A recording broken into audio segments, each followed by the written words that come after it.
सारे सच चाहिदा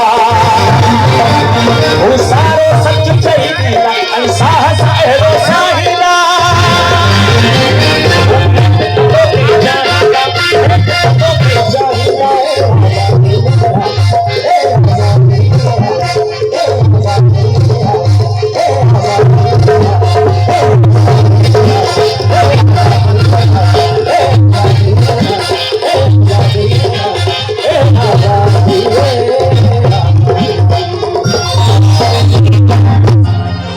असीं मौजूदु आहियूं राइटर्स कैफ़े खाना बदोश में। सतों अयाज़ मेलो जारी सारी आहे। असां सां गॾु मैडम ज़किया एजाज़ मौजूदु आहिनि। मैडम खां पुछंदासीं त अयाज़ बाबति उन्हनि जो छा ख़्यालु आहे, उन सां गॾोगॾु अॼु जेको नौजवान आहे उनखे अयाज़ जे तरफ़ कीअं मुतवजह कजे।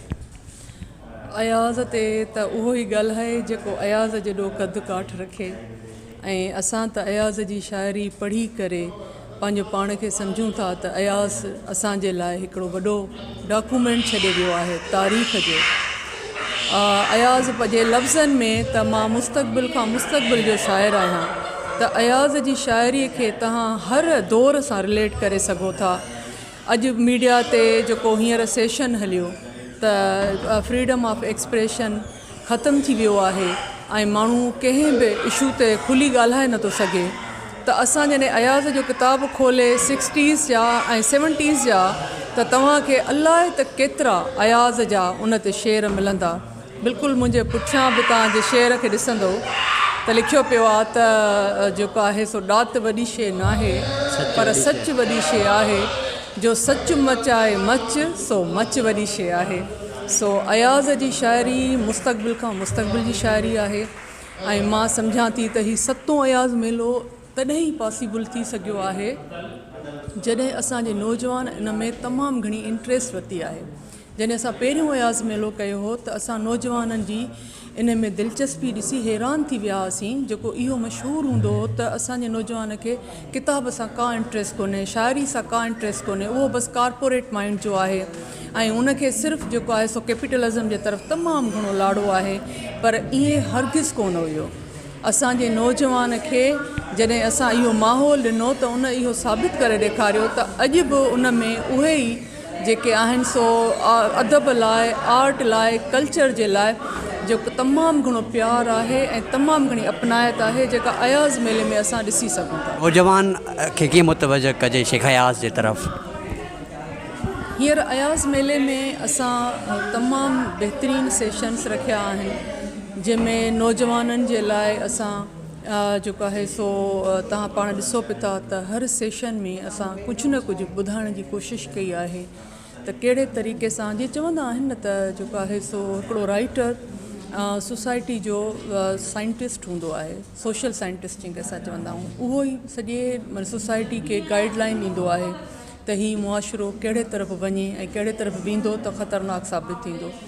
त हिते असां उहे सभु माण्हू जेके सोसाइटी जा जेके आहिनि सो अलमबरदार आहिनि, सोशल साइंटिस्ट आहिनि, उन्हनि खे घुराए करे असां नौजवाननि खे हिकिड़ो सबक़ु ॾियणु चाहींदा आहियूं त जे तव्हां अयाज़ जी राह वरिती, तव्हां सच जी राह वरिती इहा ऐं तव्हां जेको आहे सो हर ज़ुल्म जे ख़िलाफ़ु अगरि ॻाल्हाईंदो त हीउ मुआशिरो तमामु। जावेद असां सां अॼु हिते मौजूदु आहिनि। सतों अयाज़ मेलो जारी सारी आहे राइटर्स कैफ़े खाना बदोश में। साईं जन जो सेशन बि ज़बरदस्त रहियो।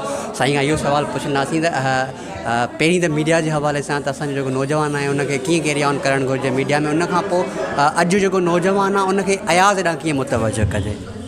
ॾिसो, जेकॾहिं नौजवान असांजा मीडिया में अचणु चाहिनि था त उन्हनि खे सभ खां पहिरीं त पढ़णु घुरिजे ऐं उन्हनि खे, छो त पढ़ण खां सवाइ तव्हां को बि सुठो जर्नलिज़म नथा करे सघो। सो सभ खां पहिरीं ॻाल्हि इहा त उन्हनि खे पढ़णु घुरिजे पाकिस्तान जे बारे में, सिंध जे बारे में, दुनिया जे बारे में, जर्नलिज़म जे बारे में, फ़लसफ़े, साइंस, कल्चर जे बारे में, त जीअं तव्हां सुठो ऐं हिकिड़ो पढ़ियलु लिखियलु मौक़ुफ़ ऐं रिपोर्टिंग करे सघो।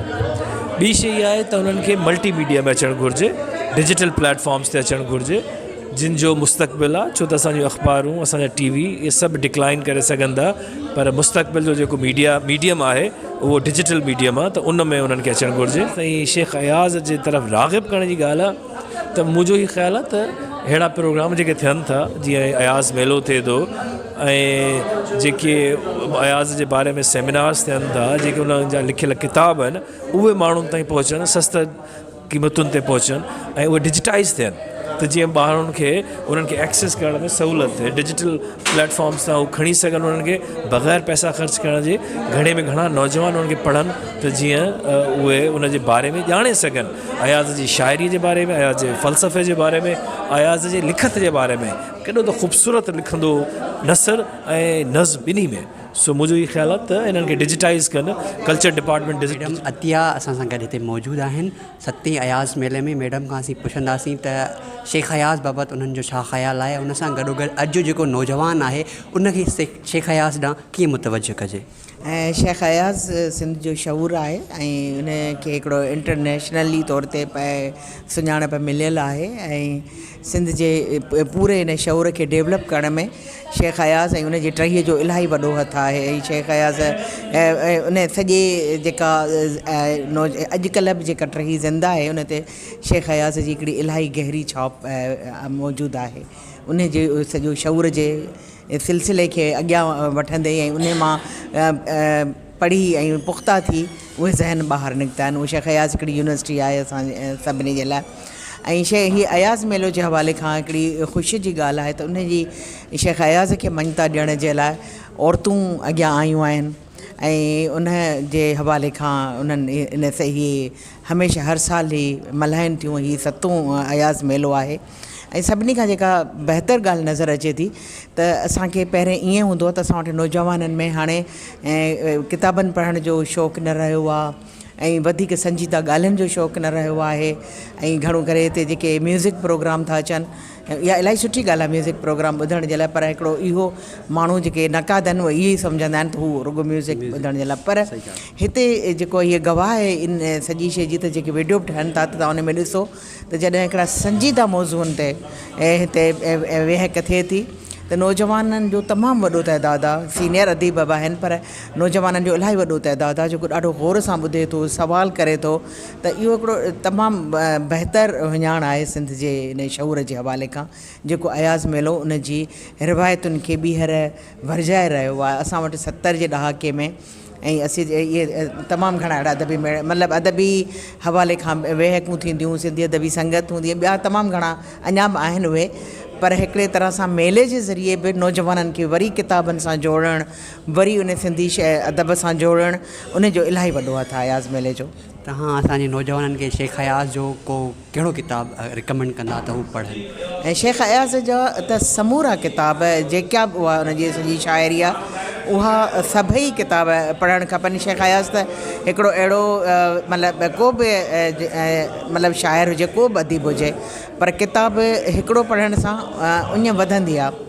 त जेकॾहिं कंहिं माण्हू अयाज़ खे पढ़णु शुरू करे छॾे उनजे कंहिं बि किताब खां शुरू करे उनखां पोइ हू पाण ई उनखे उमिरि भर ॻोल्हींदो। असांखे एतिरा साल थिया आहिनि त असां अयाज़ खे पढ़ूं था, पर अञा बि असांखे इहो लॻंदो आहे त असांखे जेसि ताईं ज़िंदगी आहे तेसि ताईं असां उनखे पढ़ंदासीं। ऐं हर दौर में असांखे भिटाई हुजे, अयाज़ हुजे या जेको बि पंहिंजे दौर जा अज़ीम शाइर आहिनि, अदीब आहिनि, उहे असांखे आहिस्ता आहिस्ता सम्झ में था अचनि। असां जॾहिं शुरूअ में पढ़णु शुरू कयो त असांखे लॻंदो त हाणे अयाज़ मूं सॼो पढ़ी छॾियो, सभु किताब पढ़ियल आहिनि, पर उन जे बावजूदि हर साल में 2 सालनि में वरी उहे असां किताब पढ़ूं था, असांखे ॿीहर उन्हनि खे सम्झण जो मौक़ो थो मिले ऐं लॻे थो हाणे असां उनखे बहितर सम्झी चुका आहियूं।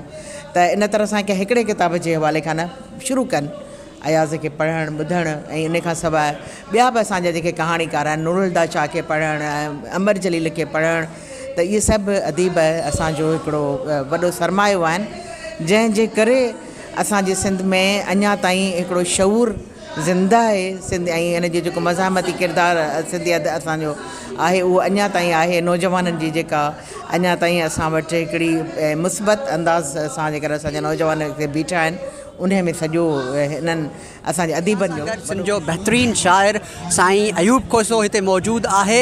साईं खां पुछंदासीं त अयाज़ बाबति साईं जा छा तासुरात आहिनि, छा ख़्याल आहिनि। साईं अस्सलाम वालेकुम। साईं छा चवणु चाहींदा? हक़ीक़त इहा आहे त अयाज़ ट्रेंड सेंटर आहे। असीं जेके अॼु सिंधी अदब या शाइरी में मौजूदु आहियूं त बिना के शक जे इहो अयाज़ जो जे इश्क में ई असीं आयल आहियूं। अयाज़ असांजो बेस आहे, जीअं लतीफ़ असांजो बेस आहे ईअं अयाज़ असांजो बेस। ऐं इंतिहाई ख़ुशी जी ॻाल्हि थी थिए त अयाज़ खे न रुॻो पंहिंजी ज़िंदगी में मान मिलियो, अयाज़ जॾहिं अॼु न आहे तॾहिं बि असां ईअं था महसूसु करियूं त अयाज़ आहे असांजे विच में। ऐं नसल दर नसल असीं 90 जे ॾहाके में अयाज़ जे इश्क में दाख़िल थिया हुआसीं सिंधी अदब में। ऐं अॼु 2021 में असीं ॾिसूं था त सिंध जो हिकिड़ो नओं नसुल उहो बि अयाज़ जे इश्क में मुब्तला आहे। त अयाज़ जो हीउ जेको ॾियारो आहे इन हिकिड़ो नओं ट्रेंड पैदा करे छॾियो आहे, सिर्फ़ु अयाज़ सां इश्क जो न पर सिंधी ॿोली, सिंधी अदब, सिंधी तहज़ीब, सिंधी तारीख़ सां। ऐं हीउ जीअं पोइ तीअं वीरा वीर वधंदड़ सिलसिलो इहो जी नज़र अचे पियो त महसूसु थिए थो त सिंध जाॻे पई, सिंध जो नओं शऊर जाॻे पियो ऐं अयाज़ सां उहो इश्क जेको आहे उहो अञा अॻिते हले पियो। नौजवान कीअं माइल थियनि अयाज़ जी शाइरी ॾांहुं या अयाज़ जी नसर ॾांहुं? मुंहिंजे ख़्याल में पाण मुरादो नौजवान अयाज़ ॾांहुं लही रहिया आहिनि, पर हाणे सिंध यूनिवर्सिटी खे अयाज़ जे लाइ हिकिड़ो ख़ुसूसी सेक्शन रखिणो पवंदो त जीअं अयाज़ ते बि का हिकिड़ी डिग्री रखी वञे, हिकिड़ो एज़ाज़ अयाज़ खे मिलणु घुरिजे त अयाज़ जे हवाले सां हाणे यूनिवर्सिटी लेवल ते कमु थियणु घुरिजे। अच्छा, तव्हां कहिड़ो किताबु शेख अयाज़ जो असांजे नौजवाननि लाइ रिकमेंड कंदा? अयाज़ जा त तक़रीबन जेके 75 किताब आहिनि सभु कमाल जा आहिनि, पर मूंखे जेका दिली तौर ते अयाज़ जा जिन किताबनि हद खां वधीक मुतासिर कयो आहे उन मंझि जेको आहे भंवर भिरे आकाश रहियो आहे, या कुल्हे पाज़म केंद्रो आहे, या विॼूं वसण आहियूं, इहे कमाल जा किताब आहिनि। ऐं उनखां सवाइ अयाज़ जी जेका जेल डायरी आहे या नसर जा जेका आतम कहाणियुनि जा 4 हिसा आहिनि, ये समूरा किताब पढ़ने जड़ा है, नौजवान ज़रूर पढ़ें। पे अयाज़ पे जो मेला लगाया गया है 7th मेलो है, उसकी बाबत आपकी क्या राय है, आप क्या कहना चाहेंगे और नौजवानों के लिए आपका मैसेज क्या होगा कि नौजवानों को अयाज़ की शायरी की तरफ कैसे मुतवज्जह किया जाए? अयाज़ मेलो मुख्तलिफ है जो दूसरे अदबी मेले होते हैं, कि जो मेले का हमारे यहाँ कॉन्सेप्ट है एक जश्न का, एक खुशी का, तो वो बाकी मेलों का नाम तो है लेकिन इस मेले में वो नज़र आता है, जश्न का माहौल, सेलिब्रेशन का माहौल। और बाकी जो नौजवानों को पैगाम ये है कि बस वो जो सिंध की असल सकाफ़त है उसकी रूह को समझें, जो इंक्लूसिव सकाफ़त है जिसमें पहले तसव्वुफ़ से जो इंस्पिरेशन हासिल करती थी और जिसमें यह था कि सारे लोग, सब इंसान मिलजुल के रहें, आपस में मोहब्बत से रहें और उनमें कोई तकसीम ना हो और किसी से नफ़रत ना करें, तो उसका पैगाम सिंध की धरती भी देती है और ये मेला भी देता है।